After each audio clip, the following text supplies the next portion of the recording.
अस्सलाम वालेकुम नाज़रीन, भारत से मिल्ली वॉइस के खुसूसी बुलेटिन आलमी शब रोज़ में आपका खैर मक़दम है। मैं अब्दुल वहाब। इस बुलेटिन में हम मुख्तसर लेकिन नहायत अहम खबरों को देखेंगे, लेकिन उससे पहले एक नज़र खबरों की अहम सुर्खियों पर। तिरुपति बालाजी मंदिर है बुद्ध विहार, मंदिरों के नीचे बुद्ध विहार तलाश करने भीम आर्मी सुप्रीम कोर्ट में अर्जी करेगी दाखिल। बीजेपी की शय पर मसाजिद को बनाया जा रहा है निशाना, कर्नाटक में मलाली मस्जिद इंतजामिया ने किया VHP की अर्जी खारिज करने का मुतालबा। बीजेपी का राम राज्य उत्तर प्रदेश हो सकता है अंधेर नगरी में तब्दील, कोयले की शदीद किल्लत से संगीन बिजली बहरान का खदशा। RTI और ट्वीट्स के जरिए हो रही थी बदनामी, इंडियन रेलवे को 2 रुपये के बदले अदा करने पड़े तकरीबन 2.5 करोड़ रुपए। और मिस्र में फिर से हज़ारों बरस पुराने सैकड़ों ताबूत और मुजस्समे दरियाफ्त, क़दीम तहरीरी नुस्खे भी हुए बरामद।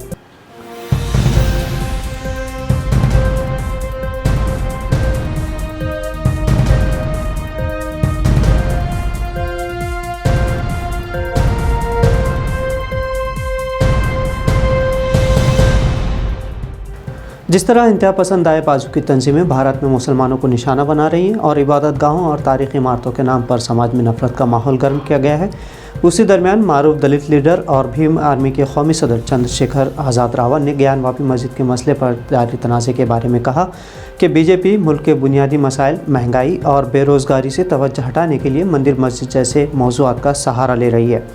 अगर इसी तरह कदीम इबादत गाहों को खुदाई करके उसके नीचे मजहबी निशानियां तलाश करने की कोशिश की जाती रही तो मंदिरों के नीचे से बुद्ध मजहब की मूर्तियां भी दस्तयाब हो जाएंगी। उसके लिए रावल ने कहा कि वो भी सुप्रीम कोर्ट में दावा दाखिल करने वाले हैं।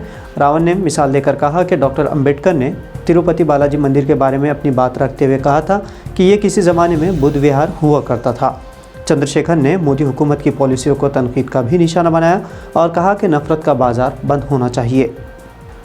इधर कर्नाटक के जनूबी कन्नड़ ज़िला में मलाली मस्जिद तनाज़े पर मस्जिद इंतज़ामिया ने मकामी अदालत से मुतालबा किया है कि VHP की अर्जी को खारिज कर दिया जाए। विश्व हिंदू परिषद ने मंगलुरु के नज़दीक वाक़ मलाली शहर में जुमा के रोज़ मस्जिद का सर्वे कराने के लिए एक कोर्ट कमिश्नर की तकर्रुरी का मुतालबा करते हुए अदालत का रुख किया था। उसे चैलेंज करते हुए मस्जिद इंतज़ामिया कमेटी ने अर्जी दायर की है। एडिशनल सिविल कोर्ट 3rd इस मामले पर समाअत करने जा रहा है। ज्ञानवापी मस्जिद की तरह अदालत इस बात पर फैसला ले सकती है कि आया यहाँ सर्वे कराया जाए या नहीं। इसी दरमियान ज़राअत और किसानों की बहबूद की मरकज़ी वज़ीर ममलिकत शोभा करंदलाजे ने मुसलमानों को निशाना बनाते हुए कहा कि मुल्क में तारीख़ी फ़ैसलों को दुरुस्त किया जाना चाहिए।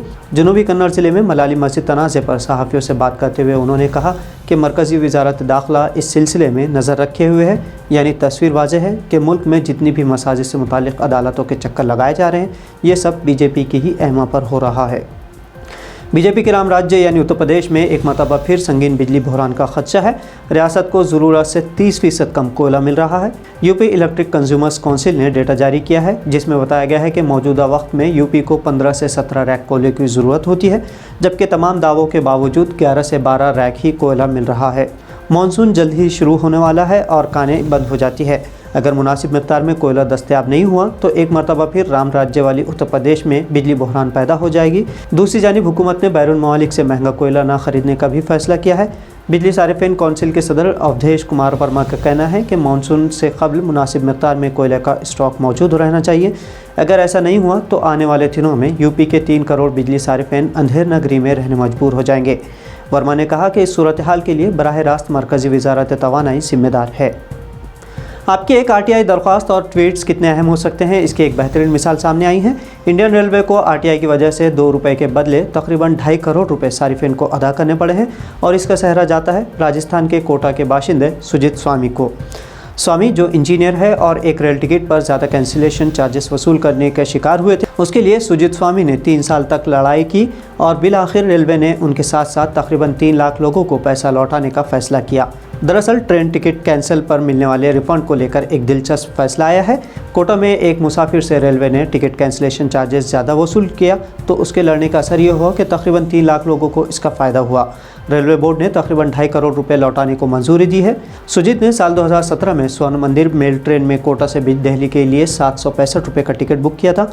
वेटिंग होने की वजह से सुजीत सफ़र नहीं कर पाए थे। सुजीत के ज़रिए टिकट कैंसिल कराने पर उनको 665 रुपये का रिफ़ंड मिला। सुजीत के मुताबिक रेलवे को टैक्स सर्विसेज के तौर पर 65 रुपये काटने थे, लेकिन रेलवे ने 100 रुपये काट दिए। उसके बाद सुजीत ने जुलाई 2017 में इस ताल्लुक़ से RTI लगाकर जानकारी मांगी थी। उसके जवाब में रेलवे ने बताया कि तकरीबन 2,98,000 यूज़र्स से फ़ी मुसाफिर 35 रुपये सर्विस टैक्स की शक्ल में लिए गए थे। सुजीत ने इस बारे में रेलवे वज़ीर और वज़ीर आज़म को ख़त लिखकर सभी मुसाफिरों का पैसा लौटाने का मुतालबा किया। उसके बाद मई 2019 में IRCTC ने मुसाफिर के बैंक अकाउंट में 33 रुपये डाल दिए, लेकिन सुजीत का कहना था कि रेलवे ने 35 रुपये की जगह 33 रुपये का ही रिफ़ंड किया। 2 रुपये रिफ़ंड के लिए सुजीत ने 2019 में फिर से RTI लगाई। इतना ही नहीं, सुजीत हर 2 महीने में RTI के ज़रिए रिफ़ंड की जानकारी मांगते भी थे। आखिरकार 27 मई को सुजीत को IRCTC के एक अफसर के ज़रिए फ़ोन पर बताया गया कि रेलवे बोर्ड ने सभी यूज़र्स के रिफ़ंड मंजूर कर लिया है। 30 मई को सुजीत के अकाउंट में 2 रुपये का रिफ़ंड भी आ गया। स्वामी ने रिफ़ंड से मुताल्लिक़ बार बार वज़ीर आज़म नरेंद्र मोदी, रेलवे वज़ीर, मरकज़ी वज़ीर अनुराग ठाकुर, GST काउंसिल और वज़ीर मालियात को ट्वीट के ज़रिए टैग भी किया था, जिससे अपनी बदनामी होती देख रेलवे को 2.5 करोड़ रुपये सारिफिन को अदा करने पड़े। मिस्र में एक बार फिर से क़दीम ज़माने की ममीज़ दरियाफ्त हुई है, जिससे क़दीम फ़िरौन ज़माने की नवादिरात का एक बड़ा ख़जाना मिस्रियों के हाथ लगा है। मिस्र की राजधानी काहिरा के जुनूब में वाक़ मारूफ सखारा आसार क़दीमा के मकाम पर सैकड़ों क़दीम नवादिरात मिले हैं, जिसमें 250 क़दीम मिस्री ताबूत हैं और 150 ऐसे कांसी के मुजस्समे हैं जो तकरीबन 2500 बरस पुराने हैं। मिस्र में नवादिरात और सयाहत की वजारत ने अपने एक इंस्टाग्राम पोस्ट में कहा कि ये दरियाफ्तें पीतल के 150 मुजस्समों का एक ऐसा पहला और सबसे बड़ा ज़ख़ीरा है जिसका ताल्लुक़ दौर क़दीम से है। बयान के मुताबिक लकड़ी के 250 सही सालिम ऐसे बंद ताबूत भी दरियाफ्त हुए हैं जिसमें ममीज़ रखी हुई है। इसके अलावा नर्सल के बने हुए वर्क पर क़दीम ज़माने में बाज़ तहरीरें भी मिली है जो बहुत अच्छी तरह से महफूज की गई थी। तो नाज़रीन, मिली वॉइस के आलमी शब रोज़ बुलेटिन में ये थी भारत और दुनिया से अहम खबरें। आपसे जल्द होगी मुलाकात नई स्टोरीज़ के साथ। तब तक अब्दुल वहाब को इजाज़त दीजिए। अल्लाह हाफ़िज़।